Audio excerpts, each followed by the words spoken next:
Sóttvarnalækni kom mjög á óvart að togarinn Júlíus Geirmundsson fór aftur á miðin eftir að meirihluti áhafnarinnar hafði greinst með COVID-19.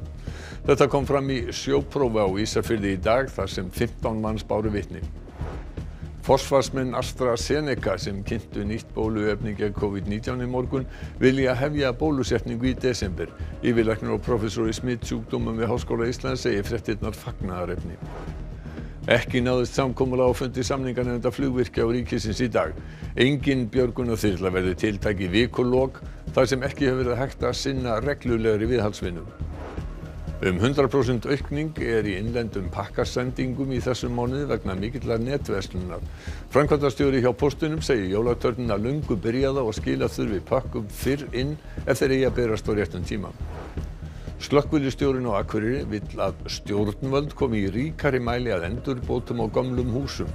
Hann segir heppni að manntjón varð ekki í fleiri en einum eldsvoða á Akureyri undanfarið ár.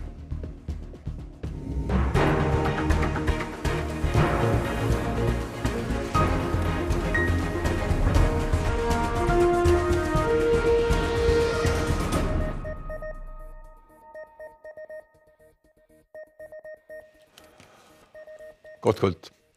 Sjópróf fór fram fyrir héraðsdómi Vestfjarða í dag í máli skipverjanna á togaranum Júlíusi Geirmundssyni. Sjóprófið átti að leiða í ljós hvað gerðist borð þegar 22 af 25 skipverjum sýktust af COVID-19. Elsa María Guðlaug Drífudóttir fréttamaður á Ísafirði. Elsa, hverjir báru vitni í dag? Það voru 15 mann sem báru vitni í dag og þar voru 14 áhafnarmeðlimir af 25 og svo umdæmislæknir sóttvarna hér á Vestfjörðum. En viðstaddir sjóprófið voru til dæmis fulltrúar stéttarfélaganna sem fóru fram á sjóprófið og svo skipstjóri togarans sem kallaði sjóprófið nýlega sýndarréttarhöld og bar ekki vitni í dag. Hvert fara þessar upplýsingar núna? Það nú þannig að í sjóprófum ekki verið að kveða upp dóm, heldur bara verið að varpa ljósi á það hvað gerðist borð í skipinu. Þetta fer síðan bæði til lögreglustjóra og ríkissaksóknara og svo til Samgöngustofu og rannsóknarnefndar samgönguslysa. En við vorum viðstödd sjóprófið í dag og við skulum aðeins fara yfir hvað bar á góma í því. Þeir skipverjar sem í dag báru vitni voru samhljóða að COVID-19 hefði komið til umræðu nokkuð fljótt í túrnum. Strax á fyrstu dögum voru þó nokkrir lagstir og margir höfðu áhyggjur af því að sýking væri borð. Skipverjar sögðu í dag skipstjóran endurtekið hafa sagst vera í samskiptum við umdæmislækni sóttvarna. Ákvörðun að halda ekki þegar í stað til lands í sýnatöku hefði verið tekin með vitund læknis. Sóttvarnalæknir tók fyrir það í morgun og sagðist í vitnisburði sínum hafa verið skýr við skipstjóra að halda ætti í land og fara með veika menn í sýnatöku. Læknirinn fylgdi því ekki eftir, það væri ekki í hans verkahring, en gekk út frá því að það hefði verið gert. Allt þar til skipstjórinn hafði svo samband aftur tæpum 3 vikum síðar. Þá hafði meirihluti skipverja veikst, þeir hrunið eins og flugur og ekki vafi lengur að COVID-smit væri borð. Staðhæfingar skipstjórans samskipti við lækni friðaði marga skipverja. Það var til þess að minnst einu sinni ákvað skipverji að hafa ekki persónulega samband við sóttvarnayfirvöld vegna stöðunnar borð. Einn sagði að aldrei hefði honum komið til hugar að fara á sveig við yfirmann sinn og hafa sjálfur samband. Það kom sóttvarnalækni verulega á óvart að skipið hefði farið aftur út á miðin að sýnatöku lokinni. Fyrirmæli hans hefði verið að skipið skyldi ekki fest við bryggju en ætti að halda sig nálægt landi. Áhöfnin var ekki á einu máli hvort menn hefðu verið neyddir til að vinna. Skipstjóri hefði aldrei skipað mönnum beint að fara til vinnu, en mikill þrýstingur hefði verið það. Þá hefði ótti að missa vinnuna vegið þungt hjá mörgum. Skipverjar sem spurðir voru staðfestu að tilmæli hefðu komið úr brúnni að tjá sig ekki veikindunum borð á Facebook eða við fjölmiðla. Margir skipverjanna kljást enn við eftirköst veikinnar og eru nú óvinnufærir. Þá lýstu margir þeirra sálrænum eftirköstum sem reyndu ekki síður á en líkamlegu veikindin.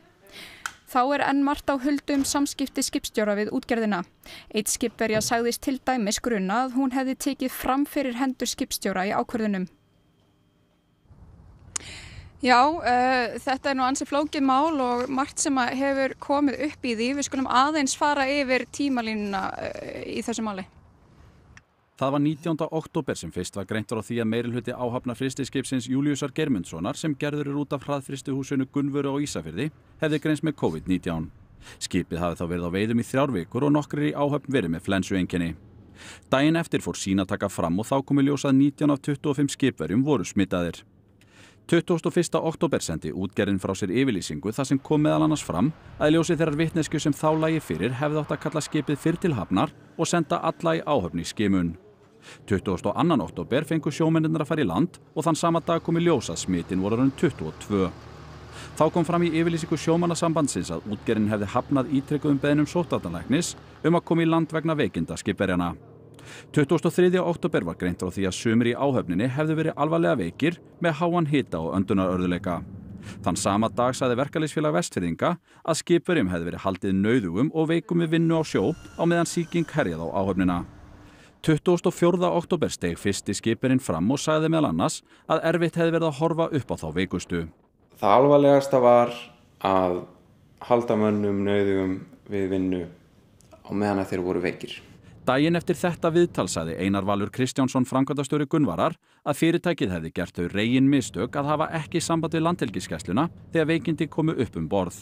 Það hefði verið mat skipstjórnenda að ekki væri verið að leggja skipverja hættu með því að halda veiðum áfram þrátt fyrir veikindi borð.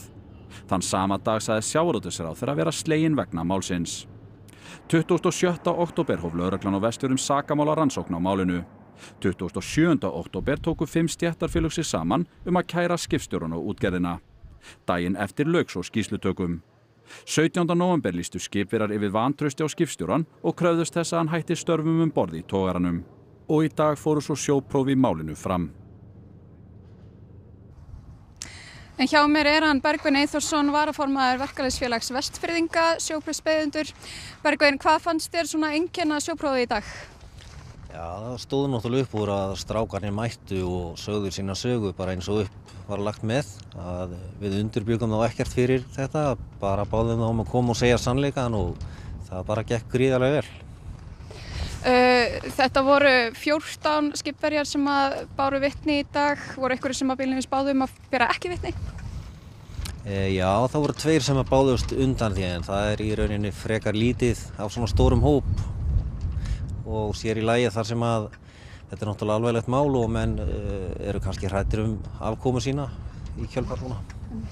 Hvað tekur við hjá ykkur núna? Sjóprófin eru búin þannig að okkar hlutverki hvað það varðar lokið í bilið. Við komum til með að koma sjóprófunum bara til lögreglustjóra hérna fyrir vestan og svo verða sjóprófin nýtt til þess að skoða hvort það þurfa að breyta regluverkinu eitthvað fyrir sjómenn framtíðarinnar. Þakka þér fyrir, Bergvin, en já, þá hlutur stéttarfélaganna kannski búin í þessu en þetta náttúrulega ennþá til rannsóknar hjá lögreglu og við hjá Fréttastofu höldum áfram að fylgjast vel með en kveðjum héðan frá Ísafirði í kvöld. Takk fyrir þetta, Elsa. Nýtt bóluefni frá AstraZeneca við COVID-19 kemur í veg fyrir smit í 70 til 90% tilvika eftir skammtastærð. Þeir sem vinna að framleiðslunni segjast geta byrjað að nota bóluefnið fyrir áramót. Þýsk stjórnvöld vonast jafnframt til að hefja bólusetningu þá. Tilkynnt hafði verið að 2 bóluefni, annars vegar frá Pfizer og BioNTech og hins vegar frá Moderna, hefðu sýnt 90 til 95% virkni í prófunum. Í morgun var svo tilkynnt að bóluefni AstraZeneca, sem framleitt í samstarfi við Oxford-háskóla, veitti vörn í 70% tilfella með einföldum skammti, en 90% ef hálfur skammtur yrði gefinn fyrst og svo heil skammtur mánuði síðar. Bóluefnið hefur það umfram hin 2 að það ódýrara, auðveldara í dreifingu og geymist í kæli mánuðum saman. It's a relatively easy vaccine to distribute around the world. I hope that if the regulators deem the vaccine to be safe and effective, which they hope they will, we should be able to start immunizing people in December. Sérfræðingar hafa líka tekið tíðindunum fagnandi. Wonderful news, really is. Lots of features about this vaccine that make us feel super happy.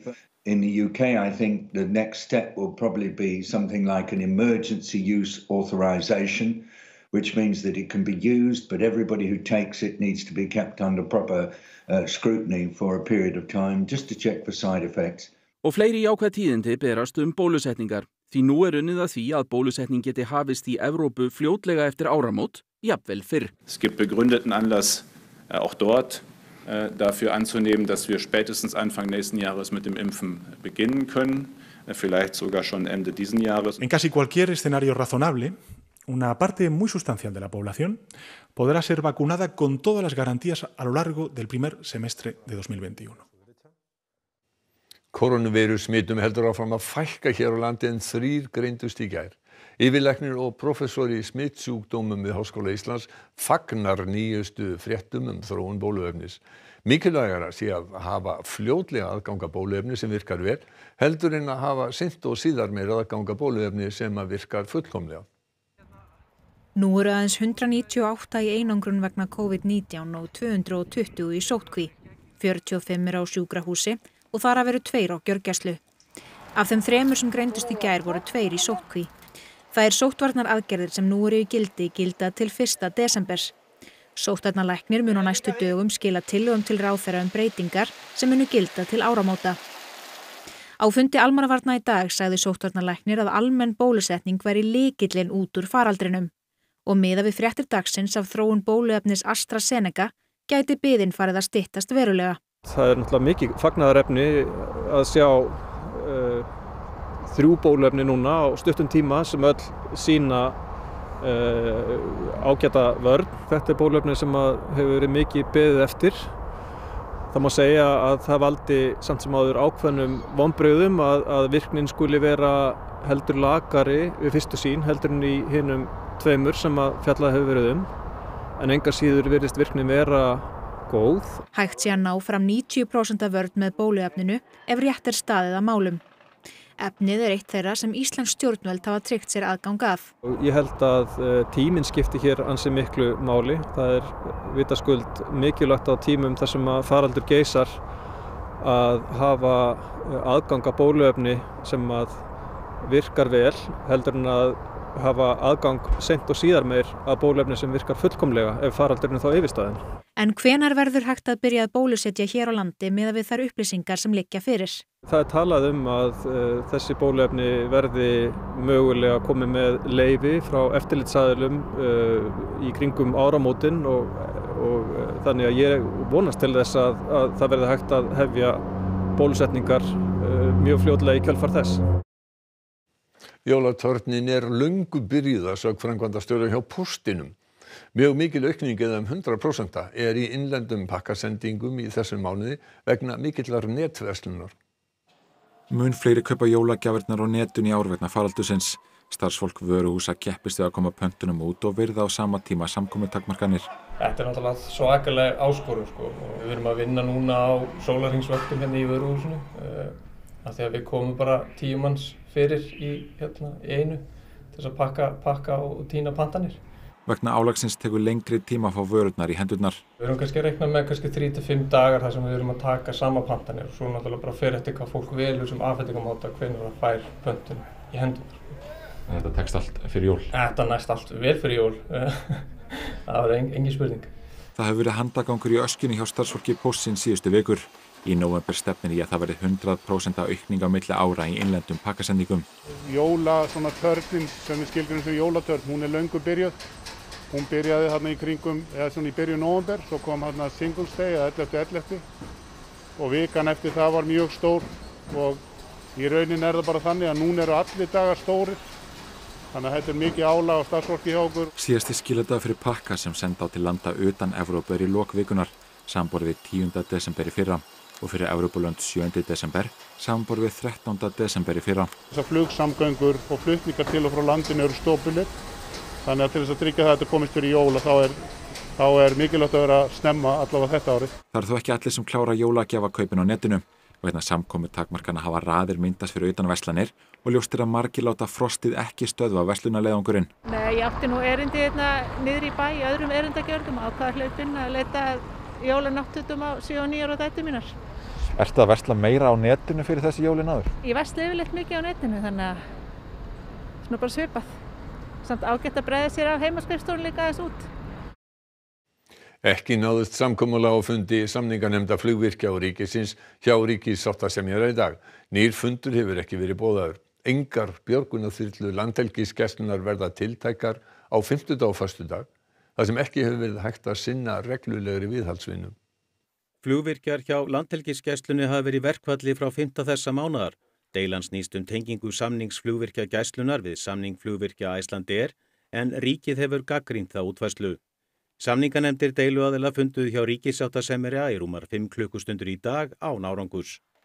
Erfiðlega hefur gengið hjá Landhelgisgæslunni að sinna viðhaldsverkefnum vegna verkfallsins. Gæslan hefur náð að halda úti einni þyrlu af 3, en sú þarf að fara í reglubundi viðhald síðar í þessari viku. Samkvæmt upplýsingum frá Gæslunni tekur sú vinna að minnstakosti 2 daga, fimmtudag og föstudag, og því verður ekki hægt að kalla út björgunarþyrlu á þeim tíma. Önnur verkefni hafa einnig verið að hlaðast upp og því verður einungis hægt að halda úti einni björgunarþyrlu til jóla, óháð því hvenær deilan leysist. Áslaug Arna Sigurbjörnsdóttir dómsmálaráðherra sagði í lok síðustu viku að til skoðunar væri að setja lög á verkfallið, ekki náðist í ráðherra í dag. Mýrdalssandur, félag í eigu Íslendinga og Þjóðverja, hefur keypt Hjörleifshöfða í Mýrdalshreppi. Jörðin hafði verið í sölu í 5. ár, en hún er 11.500 hektarar. Kaupverðið var rúmur hálfur milljarður króna. Mýrdalssandur EHF hefur meðal annars þurrkað sand sem hefur verið fluttur til sandblástus. Að sögn Ólafs Björnssonar sem annaðist söluna hyggja nýir eigendur á Hjörleifshöfða á slíka vinnslu á jörðinni. Nánar þetta að lesa á ruv.is. Svæðisbundnar aðgerðir gegn COVID-19 taka gildi á ný á Englandi í næstu viku, en þar hefur verið allsherjar útgöngubann. Forsætisráðherra Bretlands segir harðar aðgerðir áfram nauðsynlegar þar sem veiran viti ekki að jólin sé að koma. COVID-19 tilfellum fjölgaði mjög í Bretlandi í október sem var til þess að allsherjar útgöngubann var sett á Englandi 5. nóvember með ferðatakmörkunum og lokunum. Undanfarið hefur daglegum tilfellum fækkað smátt og smátt, en þó greindust 15.000 manns með veiruna þar í gær. Í dag tilkynnti forsætisráðherra Bretlands á þingi að þessum aðgerðum yrði ekki framhaldið þegar þær renna út 2. desember. Collective worship, weddings and outdoor sports can resume, and shops, personal care, gyms and the wider leisure sector can reopen. Aðgerðirnar verða þó áfram harðar en svæðisbundnar eins og þær voru áður en útgöngubannið tók gildi. Svæðisskiptingin verður kynnt síðar í vikunni. Johnson sagði að jólin yrðu ekki haldin með venjubundnum hætti. This virus obviously is not going to grant a Christmas truce. It doesn't know it's Christmas, Mr. Speaker, and families will need to make a careful judgment about the risk of visiting elderly relatives. Johnson sagði jafnframt að leið og bóluefni yrði komið, yrði slakað á aðgerðum eins hratt og mögulegt væri. Réttarhöld í spillingamáli gegn Nicolas Sarkozy, fyrrverandi forseta Frakklands, hófust í dag. Sarkozy ásamt lögfræðingi sínum og dómara við áfrýjunardómstól gefið að sök að var reynt að fá upplýsingar með ólögmætum hætti rannsókn á fjármálum forsetaframboðs Sarkozys 2007. Rannsóknin sneri að því hvort framboðið hefði fengið ólögmætar greiðslur. Saksóknarar segja að Sarkozy hafi lofað dómaranum góðri stöðu í Monaco gegn þessum upplýsingum. Sarkozy neitar sök, en hann á yfir höfði sér alltaf 10 ára fangelsi verði hann sakfelldur. Málinu var frestað til 5. dags vegna veikinda eins sakborninganna. Slökkviliðsstjórinn á Akureyri segir lukkuna hafa komið í veg fyrir að manntjón varð ekki í fleiri en einu af þeim 4 gömlu húsum sem hafa brunnið á Akureyri á rúmu ári. Hann segir mikilvægt að fólk fái aðstoð frá ríkinu við að laga gömul hús. Það sem hættulegt við þessi hús að þú hefur svo lítinn tíma til að flýja út og koma þér og þínum nánust út. Þann 27. október í fyrra brann gamalt hús í Brekkugötu á Akureyri. Ung kona og barn voru í mikilli hættu en náðu að koma sér fljótt út.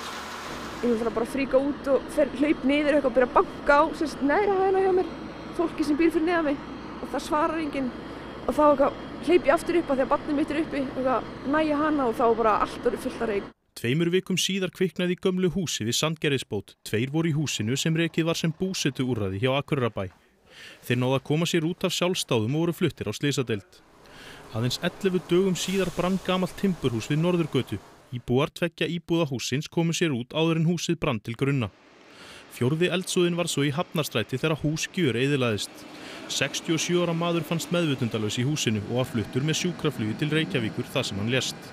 Þannig að þessi gömlu hús náttúrulega alveg hræðilega við í svona brunnum af því að eldurinn fer bara allt inn í veggjónum og erfitt að ráða við eitt eða neitt sko. Já, við töldum það að það reynur bara lukkan ein orðið til þess að ekki fór verr í fleiri tilfellum. Það var fólk sem sagt að vöknu allir og komu sér út að sjálfstæðum sko, áður en að slökkviliðið kom í öllum tilfellum sko. Ólafur bendir á að gömul hús standist mörg ekki nýjustu byggingareglugerðir. Hann telur að ríkið eigi að koma því að endurbyggja hús þar sem litlar hvatir eru fyrir fólk að ráðast í dýrar framkvæmdir með tilliti til brunavarna. Ég er að leggja það til að verði lögð meira áhersla á og fólk aðstoða við að laga hús sín. Það þarf ekki að breyta þeim sko útlitslega en að breyta svona innri byggingarlagi húsins þannig að það sé öruggara sko. Drífa Snædal, forseti Alþýðusambands Íslands, verður gestur Sigríðar Hagalín Björnsdóttur í Kastljósi hér á eftir. Þær ætla að ræða nýjustu efnahagsaðgerðir ríkisstjórnarinnar, kjör almennings og hagstjórnina í faraldrinum. Og Sigurður Jónsson veðurfræðingur segir að norðlæg átt sé framundan gola eða kaldi en allhvass við suðausturströndina. Lítils háttar snjókoma norðan og austanlands en þurrt og bjart sunnan og vestan til, einkum þegar líður á morgundaginn. Hiti í kringum frostmark. Sigurður fer nánar yfir veðrið að loknum íþróttum sem í kvöld í umsjón Einars Arnar Jónssonar. Greg Petersen, landsliðsþjálfari í körfubolta, segir karlalandsliðið stefnaði 2 sigrum í undankeppni HM en liðið mætir Slóvakíu og Kosovo í vikunni. Elísabet Gunnarsdóttir segist enga megin hafa átt von á þeim verðlaunum sem hún fékk í gær sem þjálfari Kristianstad í sænska fótboltanum. Og helstu atriði í fréttunum í kvöld. Sóttvarnalækni kom mjög á óvart að togarinn Júlíus Geirmundsson fór aftur á miðin eftir að meirihluti áhafnarinnar greindist með COVID-19. Þetta kom fram í sjópróf á Ísafirði í dag þar sem 15 báru vitni. Forsvarsmenn AstraZeneca sem kynntu nýtt bóluefni gegn COVID-19 í morgun vilja hefja bólusetningu í desemberi. Yfirlæknir og prófessor í smitsjúkdómum við Háskóla Íslands segir fréttirnar fagnaðarefni. Ekki náðist samkomulag á fundi samninganefnda flugvirkja og ríkisins í dag. Engin björgunarþyrla verður tiltæk í vikulok þar sem ekki hefur verið hægt að sinna reglulegri viðhaldsvinnu. 100% aukning í innlendum pakkasendingum í þessum mánuði vegna mikillar netverslunar. Framkvæmdastjóri hjá Póstinum segir jólastöðuna löngu byrjaða og skila þurfi pakkum fyrr inn ef þeir eigi að berast á réttum tíma. Þessum fréttatíma að ljúka, þeir næstu eru klukkan 10 í kvöld. Alltaf má ganga að nýjum fréttum á vefnum ruv.is. Verið sæl.